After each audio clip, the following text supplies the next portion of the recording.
Hello, everyone. Welcome back to the AAS YouTube channel. And this one is in the Scientific Editor Series. You get to meet one of your scientific editors.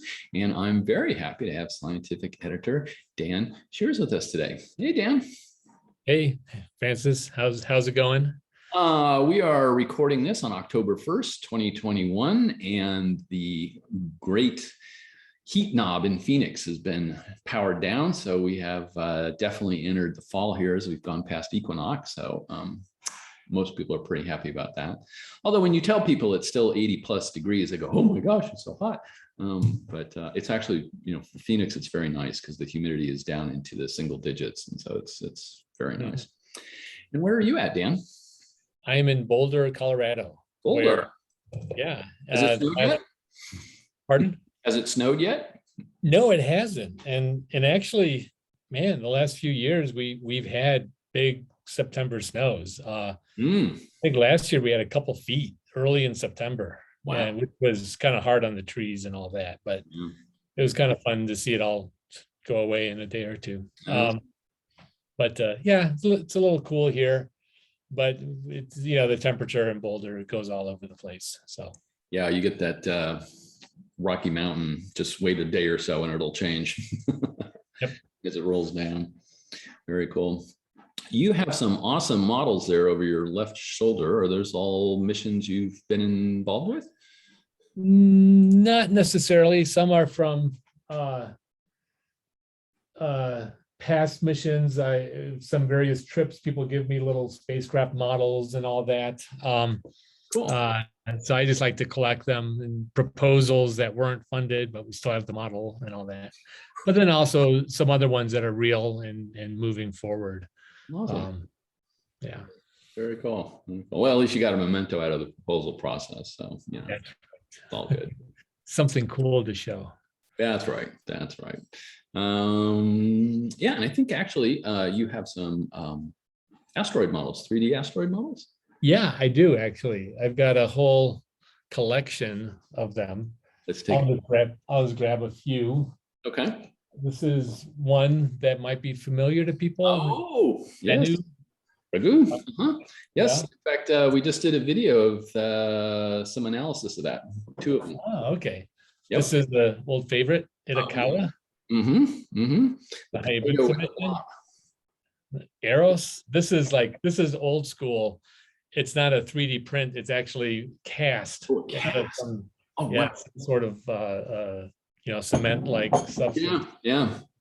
Like a sand casting. Yeah. I have about 20 of them, so I'm not going to go through them all. Yeah. 3 more that are cool. Okay. My magnetic rubble pile. Oh. One is Steve Ostro's famous Cleopatra model. Oh, yes. It's nice. Actually metallic. Dog bone. So if you have a little magnet, it'll actually stick to it. There we go. But when he made it, he did that. And then last but not least, my favorite is a binary asteroid. Very nice. Which one is that? 1990 something KW4. Okay. Very cool. Yeah. They all have this like extended equator. Several of them do. So a lot of them do. Yeah. And there's theories about why they have that. Some of which we believe, some which we don't. So. And they come and they go. Yeah. So speaking of that stuff, what is it you like to do for research, Dan? I like to do, fundamentally, what I like to do is celestial mechanics, which is the motion of bodies under gravitational attraction. But that expresses itself in many different ways. I'm actually in a aerospace engineering sciences department. So it comes up all the time for spacecraft, space mission design, orbital dynamics around asteroids and other bodies and situations. It also crops up in the science I do, which is mostly focused on small rubble pile asteroids and what the dynamics and mechanics of those situations are, but also just end body problems are fascinating. So yeah, so what I do is celestial mechanics, and then I find areas where you can do your celestial mechanics and it can have, and it has a purpose, right? Because it speaks to planetary science, it speaks to space mission design, it speaks to some sort of abstract mathematics even. Yep. And, at least the AJ has a long history of celestial mechanics, right? I mean, started out doing celestial mechanics. One of the prime movers was a celestial dynamicist. So very cool.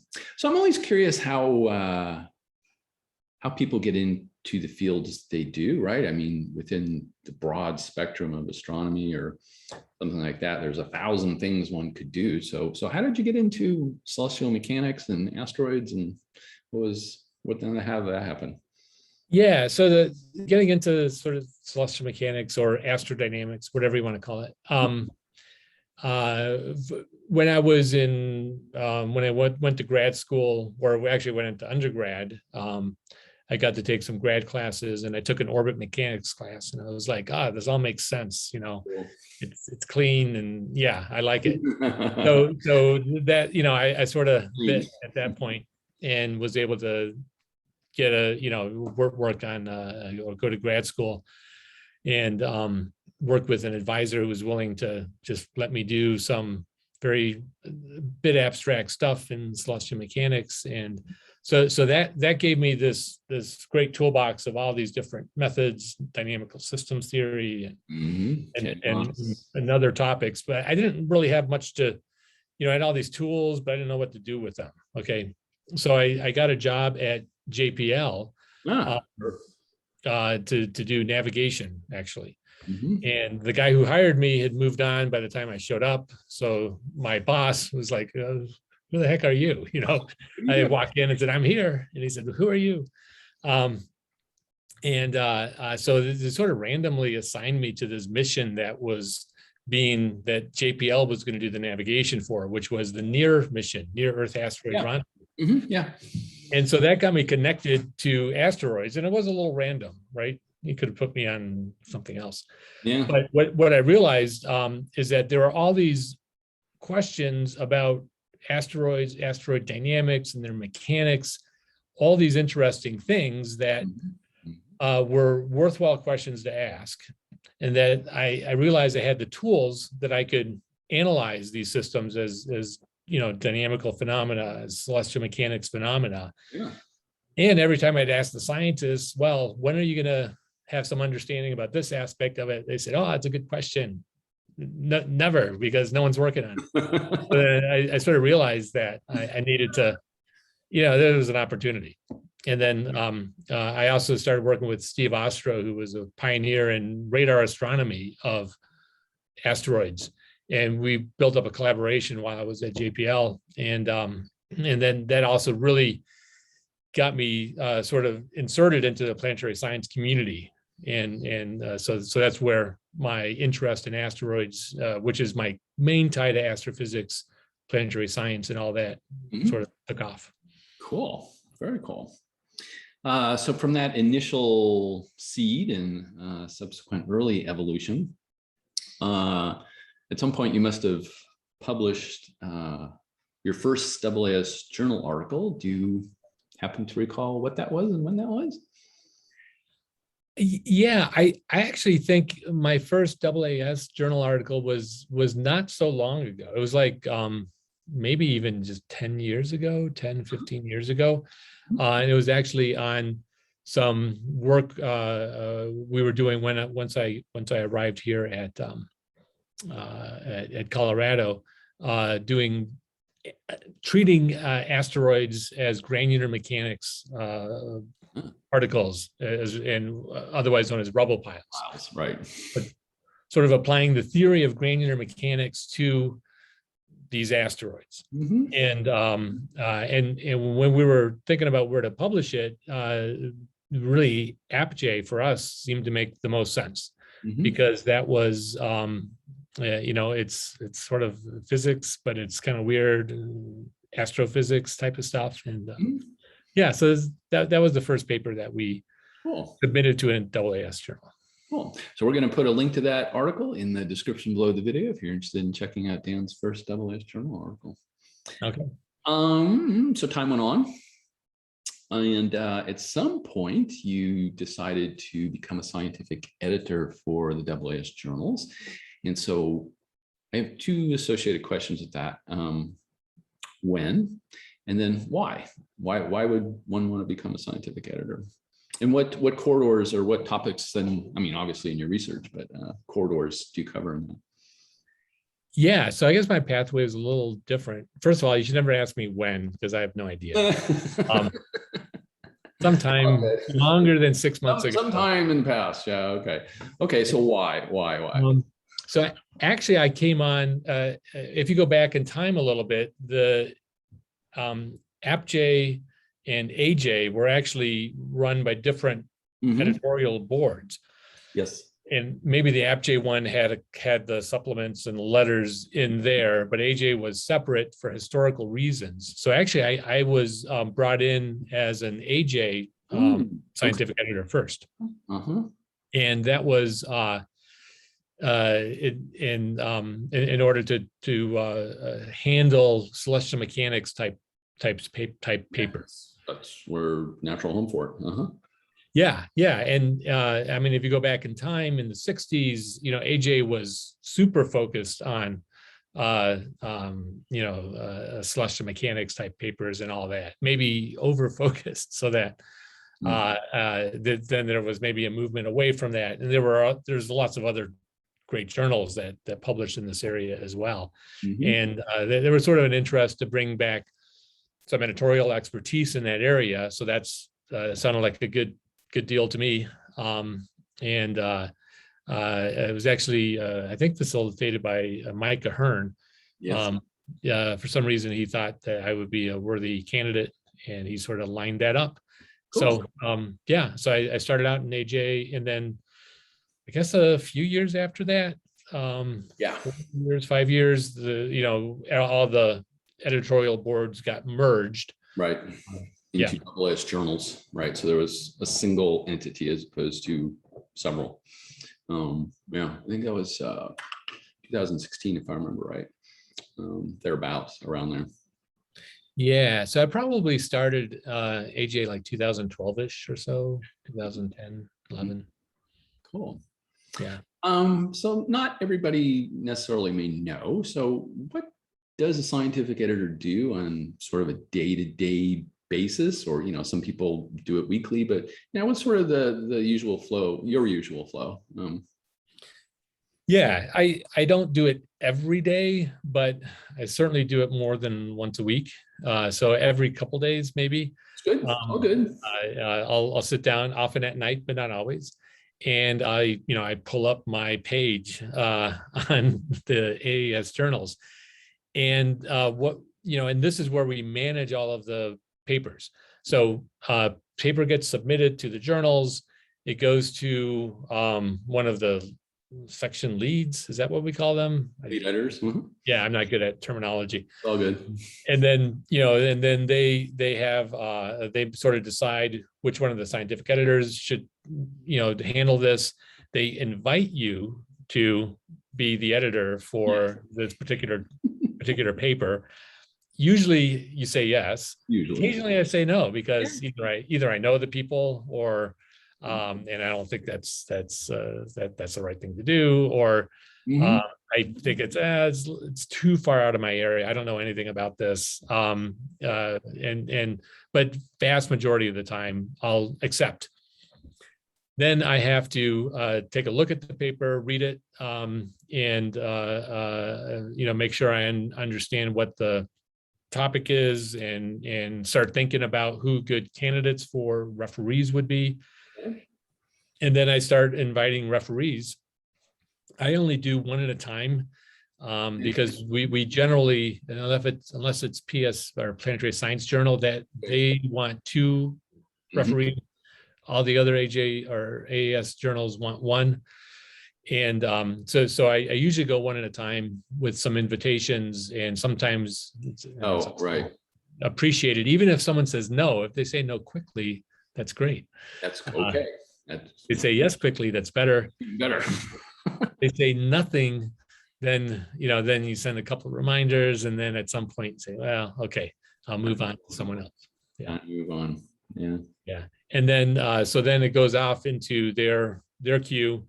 Ideally, they get back to you in less than 3 weeks. And actually the AAS journals have a very nice sort of automatic setup of reminders and flags and all that, so that I know when someone is late. Oh, right. They know when someone is late. Right. I've been editor on journals where you have to keep track of all of that. So it's very nice that the AAS has all this automated systems set up.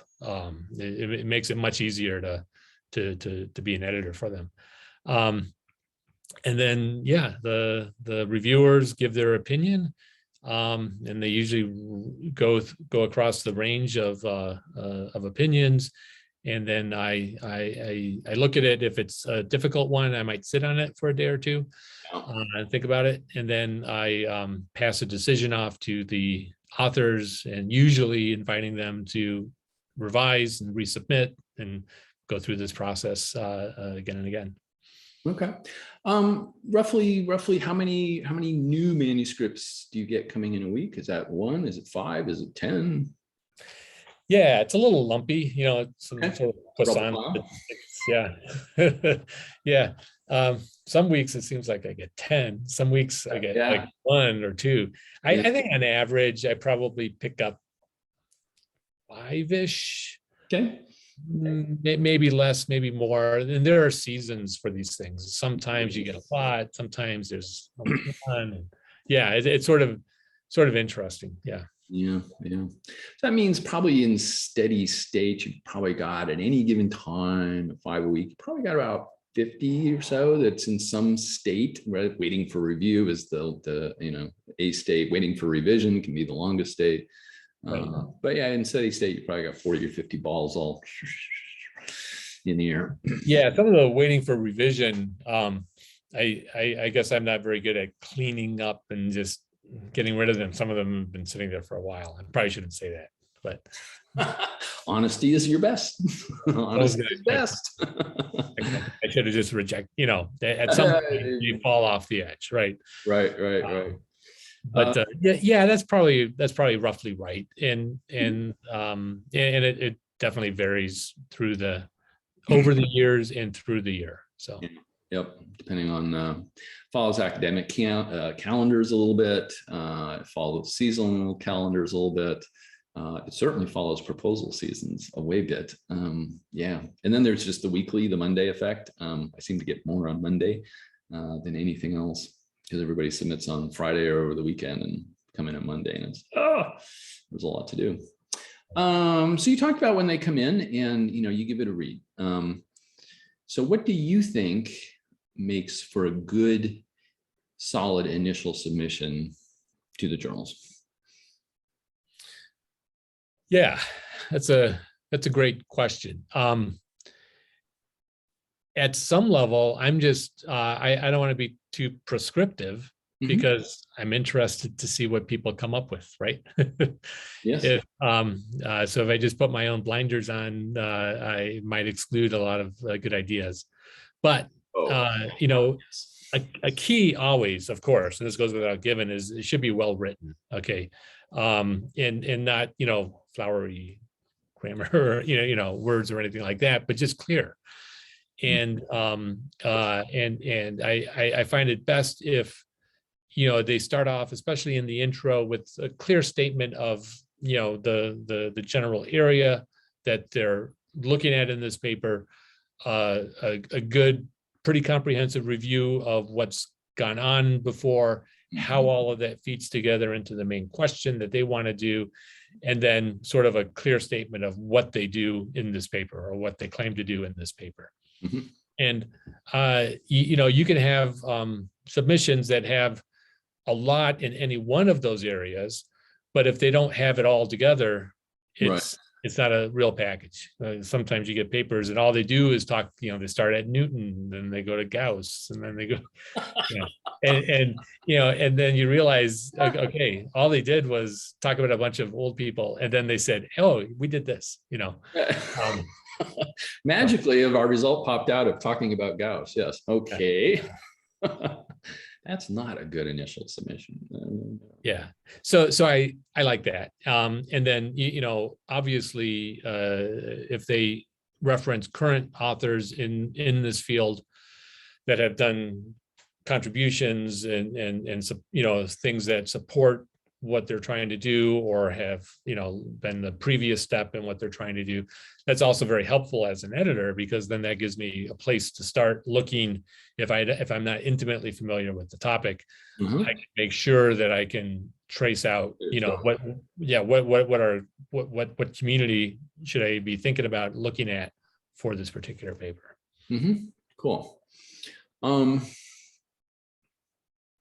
So you give it a read, you locate a referee eventually after some period of time. Sometimes it's minutes, sometimes it can take a while for some of the harder runs, a week, 2 weeks. And then it undergoes a report, and that report goes back to the authors. And so do you have any tips or guidance for authors on the peer review process, and in particular, maybe handling a referee report that might be a little critical? Yeah, it's always clear to be very polite. I've actually sent authors responses back to them saying, you're not going to talk to my referee like this. It hasn't happened much, but there's one or two times that's like, yeah, you need to get the message right. Right. I mean, the same is basically true for the referee. I haven't really had this issue much, but sometimes the referees can be a little harsh, and you want to make sure that it's appropriate, right? Yes. Reviewing the science, for example, not the person. Yeah. And for the authors in their response, the basic one is take a copy of the review, paste it into a document. Every comment they have, just have a clear response. Yes. Do you agree or not? It's okay to disagree. What's the basis? What's the, what did you do to the paper to update it, et cetera, et cetera. So let me go down that road a little bit. A report comes in, and a potential issue is raised. Is it okay to push back? Have you ever pushed back on your own reports? Yeah. When I was younger, I probably should have done this a little more on occasion, but it's now as an author, sure, we will push back if we think that the analysis or the criticism is not right. And certainly the authors are always obliged to speak the truth as they understand it. And so if someone criticizes you because they say you've done something wrong, there are several ways that the referee could have misunderstood it, could have done their own math wrong, et cetera, et cetera. So just because they told you to do something, obviously you don't need to do it. You can push back as long as you got a solid science reason. Something like that, the referee is a dummy doesn't count. Right? You got to come back with some science points on why this may not be right. And yeah, you're right. A lot of times it's a communication issue. Like when you write it, it sounded really good when you wrote it. Seems absolutely clear to you. But then when somebody else reads it, it's not so clear. And so at least the ones I deal with, the communication, that clarity is a good chunk of it. It just didn't come across as well as maybe you thought it did originally. Right. That's the most common way that someone will reply and say, wow, that's not exactly what we were doing here. But obviously it wasn't clear, right? And in fact, anytime a referee asks you something that you think was clear, obviously it wasn't, you didn't do a good job of setting it up. Communicating it, correct. Right. 90% of it right there. Yep. Okay. Let's go to the other side of being the dynamical body in the middle here. So referees, do you have any tips, any guidance for referees? How do you be a good referee? What's a good referee report? what's a not so good referee report. So Yeah. And, you know, again, I've had good referee reports that are short. I've had good referee reports that are so amazingly long. It's like, oh man, you must have spent, you know, a long time on this. a long time going through this. And of course, those are greatly appreciated, mostly appreciated by the authors, I would always hope, because anytime someone takes that much time and energy to analyze your work, you know, you owe them a huge debt of gratitude, whether they liked your work or not. Right? Yeah, so you've got to remember, right? The primary purpose of the review process, at least as practiced by the community in the AAS Journals, is to improve a paper, a manuscript, and bring it to publication. Yeah, yeah. So if somebody is willing to invest serious amounts of time into a report, they're trying to help you. Oh yeah, that's definitely true. You know, the most helpful aspects are, can I get an understanding from the referee report of if this is good research, and if this is a contribution to the community, and if it moves the field forward, and if it's done in a way that is, makes an advance and could serve as another rung on the ladder of progress, right? Yeah. Yeah. And you know, there are many ways of conveying that. It's also even more important if someone says, whoa, this is not good, you know, or this is sort of trivial, or all of these papers did this, you know, 5 years ago, and they don't even cite them, you know. And that's probably the most valuable, is as a referee, when you look at this, if you say, wow, okay, this author is either circumventing all of these other authors, or they are unaware of them, or they're just, you know, trying to do something that doesn't really make a whole lot of sense. Yeah, I really value your opinion, either whether it appears in the letter to the editor, or to the referee, or to the author, or if it's in the, you know, little secret notes to the editor. Either one can be very valuable. Just because some referee suggests that we reject it, usually don't immediately reject it, but on occasion we do. So yeah, sometimes, yeah. I think we could be a little clearer too on that. What is reject button? Sometimes people click it, and then what they really mean is the article needs a revision. And so it really depends on the tenor of the report, on whether you're trying to interpret what they do. And if I'm unclear, I just ask the referee, you know, can you clarify your position?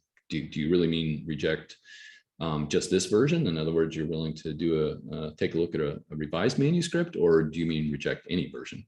So I've certainly asked that question. Yeah, and usually from the context, it's pretty clear. Sometimes it's ambiguous. They say absolutely should be rejected, and then they give a whole list of detailed stuff. And okay, it seems like you're trying to improve the paper, but you're telling me to reject it. So yeah. I would just want to loop back a little bit on what you said earlier. You know, referees, if there's something good about a paper, say it, right? Don't be, you know, it need not be all negative. If there's something, you know, significant new result and something cool, go ahead and, you know, throw a compliment out about the paper. It's well written, or boy, the figures are really great, or, you know, whatever it may be. Rarely do you get a paper in that's just all bad. Oh, right. And actually, I've been so impressed with the referees, and I suppose it's the people themselves. Maybe I'm just choosing awesome referees. Yeah, they're all awesome. but I think it means something to people that they're reviewing for the AAS journals. And they say, wow, okay, this is important. I'm going to do a good job. And I've been, in general, extremely happy with how referees take this job seriously and give reports that are not just, you know, well, could be okay, you know. Mushy, right. Yeah. Ones, right. Okay. Yeah. I've been editor on several different journals and different experiences and all that. And really I have been very happy with the AAS referees in general. Cool. And one other just a side point, because you mentioned really long reports. The longest report I personally have gotten was when I was a postdoc, and I had submitted an article, and the first referee report came back with 127 items. I was like, whoa, whoa. None of them were super serious, but somebody took the time to detail 127 items. And so, yeah, I appreciated it in the end. I probably, grumbled and grit my teeth a little bit when it first happened. But again, like all referee reports, read it, put it aside, let it soak, then come back. And you go, yeah, that's actually not, referee has a point. Yep, I didn't really discuss this. So yeah, it was well appreciated. Yeah, very good. Dan, do you have any other anything else you'd like to share about the peer review process in general? Peer review process in general, I think it's really the foundation of our system. It's this quality control mechanism that has worked extremely well over quite a long period of time. And I am very happy with working with the AAS Journals and to see sort of a very clear example of the importance that this process has for, maintaining the quality of the research that goes on, but being flexible enough for new ideas to come out. Not everything is just, wow, you're speaking against this person who's the authority. So, it's a very interesting, very fun field to be involved with. Cool. In general. Yeah. Very nice. Dan, I want to thank you so much for spending some time here and talking about your role as both your research and your very cool cast models there. Yeah. I just want to reiterate, being a SE for the AAS Journals has been a great experience. And part of that great experience is all the support that we get from staff. In particular, I send Janice a lot of emails saying, what should I do here? Can you help me with this? And then we have all these other support editors, the data editors, the stats editors, and all that. And it's it's a really neat, interesting community. And I look forward to our yearly get-togethers, not as much to our Zoom get-togethers. Yeah. I like them when they occur in person just a little bit better. Better person. Yeah. Definitely. It's better in person. And really that's where, those annual meetings that we have, this is where sort of the institutional knowledge lies, and it's where it gets transferred from one person to another as you hear case stories, as you pick up the principles of being a scientific editor. And yeah, it's much more effective in person, certainly. So I'm hopeful we'll do it this year. We'll have to see whether we do it at the upcoming AAS meeting in Utah, Salt Lake City, or depending on what the state of COVID is, and that maybe we'll do it in Pasadena or something like that. So for the summer meeting, 2022. Yeah. Cool. All right. Well, hey, thanks a lot for the opportunity to chat, Francis. Yeah. Thank you. And that'll do, everyone. And I hope this made your astronomy day just a little bit better, and we'll see you on the next one. Bye-bye. Bye.